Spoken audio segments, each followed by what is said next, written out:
Buongiorno e buona festa, St. Francis and people of God. It is Tuesday, the 4th day of October 2022, Tuesday of the 27th week of the year, yes, but more importantly today, it is the feast, it is the solemnity of our glorious father and founder and patron of St. Francis and the Franciscan School, St. Francis of Assisi. And so coming to you this morning from the courtyard here at our school, the Franciscan School, there's the bronze statue. I think if I gotta go over this way because I can't really see it. There's the bronze statue of St. Francis and the Wolf of Gubbio brought to us from Italy by Dan Canna, by Father Dan Canna.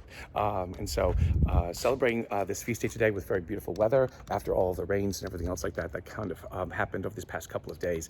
It makes it very easy for us to rejoice in this wonderful day in which we remember Francis and his work and the fact that all of us who refer to ourselves as Franciscans, who understand ourselves as Franciscans, attempt to live in the spirit of life and love and an embracing of creation the way that Francis did. A couple of readings that can be chosen for today. The daily readings, Galatians. Paul continues to try to get the Galatians to get back on track as to what it is that they're supposed to believe in and how they're supposed to act and how they're supposed to believe in a world that keeps shifting and changing.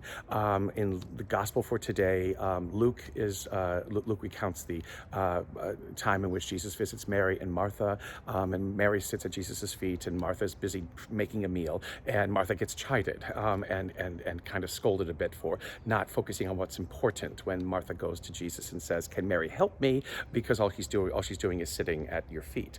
And then we can't, but we always just cannot leave it like that because again we have to remember that in John's gospel, Martha becomes the one with courage to confront Jesus about the death of Lazarus, and it's through that confrontation that both Jesus and Mary understand more about the dynamic of God in their lives. And Mary's affirmation of faith in what Jesus can do in the end is in many ways what leads Jesus to raise Lazarus from the dead. So again, we just can't leave Mary and Martha in Luke's gospel as it is now at this point, but there is much more to both of them, especially to Martha, that comes out in John's gospel. If you are in a Franciscan parish and you are a Franciscan or a Franciscan place, a Franciscan ministry in which the full readings for the day for Francis are used, the first reading is from Sabak, in which Francis is compared to the one who rebuilds the temple. In a way, again, he was commanded by God to rebuild the church, and again, because of that, he begins to shine as someone again who brings goodness and light into this world, and like a rainbow after a cloudy sky, after a rainy sky. Again, a reading that was used for kings of Israel, but now applied to Francis because of the work that he was able to do.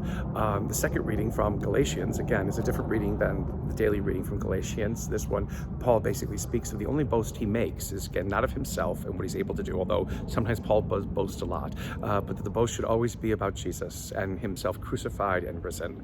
And that's what gives a direction to our life, purpose to our life, meaning to our life. And again, if we forget that, then basically we're just spinning in our own circles of our own egos. The gospel is Matthew, and in it, it's two parts.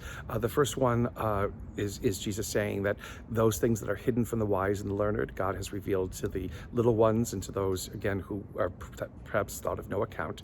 And then goes on to say, if you are burdened or tired, come to him because he will give you rest and he will allow you to be able to refresh yourselves, to continue the work that you are called to do. Again, wisdom from God doesn't always come to those who are specially prepared for it. Wisdom from God can come to anyone at any time, regardless of our stature or of our place in life. It's important, again, always to know that each of us have something to say, something to do, something to give, to this great work of redemption, this great work of salvation in this world. And if we do not, recognize that, if we fail to embrace that, then that helps then the reign of God in its revelation stumbles.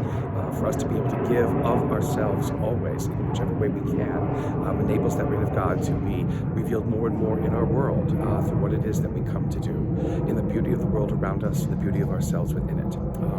On this feast day, may we who call ourselves Franciscans remember that and allow that beauty and that wisdom of God to shine through in all that we say and all that we do. And may the Lord give you his peace.